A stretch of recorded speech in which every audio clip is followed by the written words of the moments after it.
सभी को नमस्कार। आपके अपने YouTube चैनल चाणक्य जी के क्लासेज में हार्दिक स्वागत। मैं रामावतार बगड़िया। आज हमें कक्षा 12 राजनीति विज्ञान अर्धवार्षिक परीक्षा 21-22 का पेपर हल करेंगे। इसमें पहला प्रश्न आया, निम्न में से कौन सा कथन गुटनिरपेक्ष आंदोलन के उद्देश्यों पर प्रकाश नहीं डालता।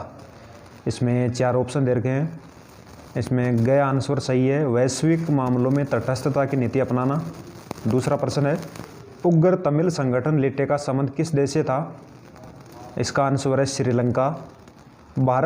तीसरा प्रश्न है, भारत विभाजन के बारे में निम्न में से कौन सा कथन गलत है। विभाजन की योजना में यह बात भी शामिल थी कि दोनों देशों के बीच आबादी की अदला बदली होगी। भारत के शुरुआती दौर में विकास की जो नीति अपनाई उसमें निम्नलिखित में से कौन सा विचार शामिल नहीं था।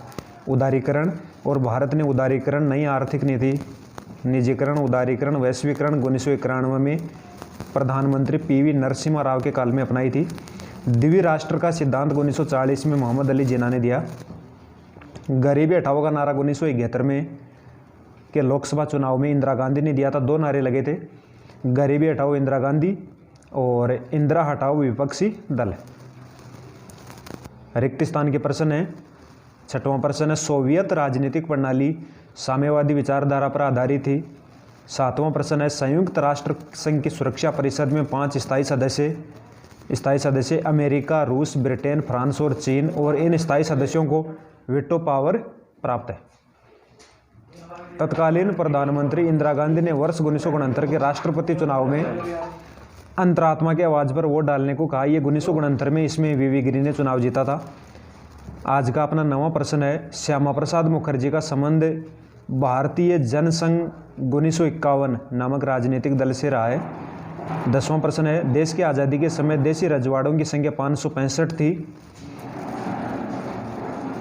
सत्य और असत्य। 11वां प्रश्न है, शीत युद्ध के दौरान अमेरिका और सोवियत संघ सीधे युद्ध में शामिल थे। असत्य कथन है।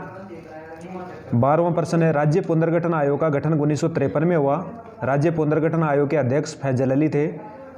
2 सदस्य हृदयनाथ कुंजरू कैम पणिकर 1953 में गठन हुआ और रिपोर्ट 1955 में आई। भाषा के आधार पर पहला राज्य आंध्र प्रदेश बना था।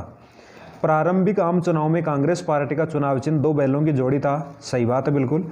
1971 के लोकसभा चुनाव में गैर कांग्रेसी साम्यवादी दलों को ग्रैंड अलायंस कहा जाता है। यह भी बिल्कुल सही है।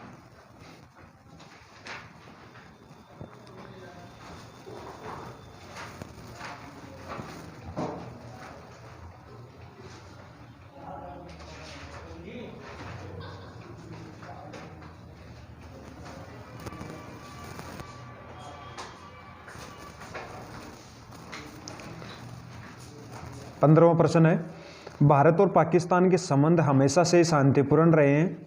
असत्य कथन है। 16वां प्रश्न, यूनेस्को का पूरा नाम, ये मैंने लिखा है पेपर पर, United Nation Educational Scientific and Cultural Organization. इसका मुख्यालय पेरिस, फ्रांस में है।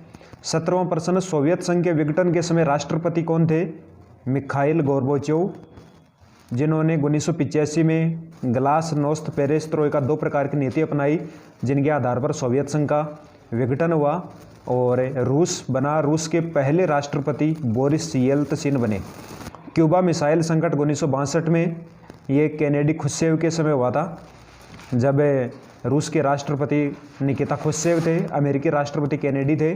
रूस क्यूबा को अपने सैनिक साधन के रूप में प्रयोग करने के लिए परमाणु मिसाइलें तैनात कर दी थी। क्यूबा एक साम्यवादी राष्ट्र है, तो ये मिसाइल संकट 1962 में। देश के पहले आम चुनाव 1951-52 में हुए और देश के पहले चुनाव आयुक्त सुकुमार सेन थे। दूसरी पंचवर्षीय योजना के मुख्य योजनाकार PC महालनोबिस थे। आज़ादी के समय देश के पूर्वी और पश्चिमी इलाकों में राष्ट्र निर्माण की चुनौती के लिहाज से 2 मुख्य अंतर क्या थे। पश्चिमी इलाके में धार्मिक विविधता ज़्यादा थी, पूर्वी इलाके में जातीय विविधता थी, और दूसरा शिक्षा और गरीबी का अंतर था। 22वां प्रश्न है, क्या एकल राष्ट्र पार्टी प्रभुत्व की प्रणाली का भारतीय राजनीति के लोकतांत्रिक चरित्र पर खराब असर हुआ।